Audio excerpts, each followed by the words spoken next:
एक बार की बात है। एक बड़ा सा जहाज तूफान की वजह से डूब गया।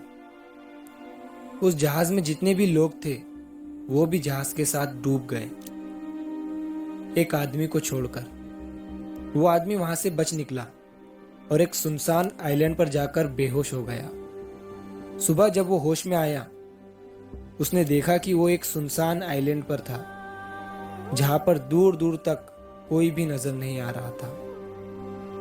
वो ऊपर वाले की तरफ देखकर दुआ मांगने लगा कि मेरी मदद करो, इस सुनसान आइलैंड पर किसी न किसी को भेज दो। लेकिन वहां उसकी मदद के लिए कोई नहीं आया। दिन गुजरते गए। वो रोज ऊपर वाले से मदद के लिए दुआ करता।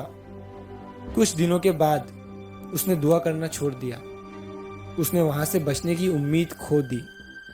उसका सब्र टूट चुका था।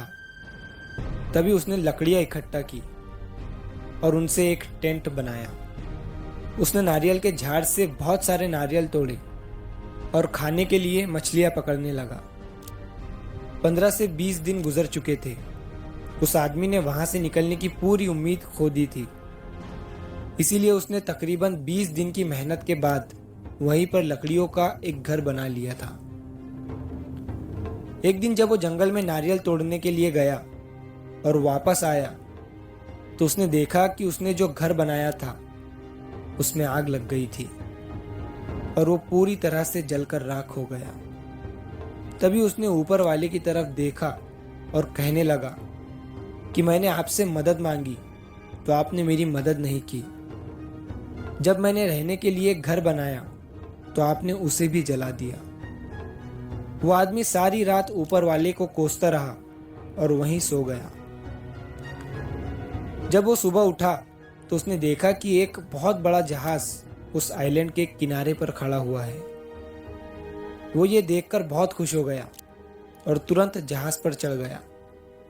जब उसने पायलट से पूछा कि उन्हें कैसे पता चला कि वो इस सुनसान आइलैंड पर है, तब पायलट ने कहा कि तुमने आग जलाकर जो सिग्नल हमें भेजा था उसी की वजह से हम इस आइलैंड पर आए हैं। तभी उस आदमी ने कहा कि मैंने तो कोई सिग्नल नहीं भेजा था।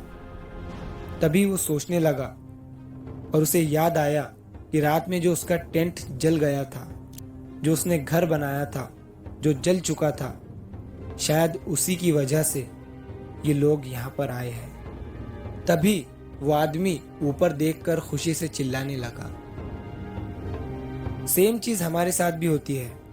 हम रोज कई सारी प्लानिंग करते हैं और अगर चीजें हमारी प्लानिंग के हिसाब से नहीं होती है तब हम बौखला जाते हैं।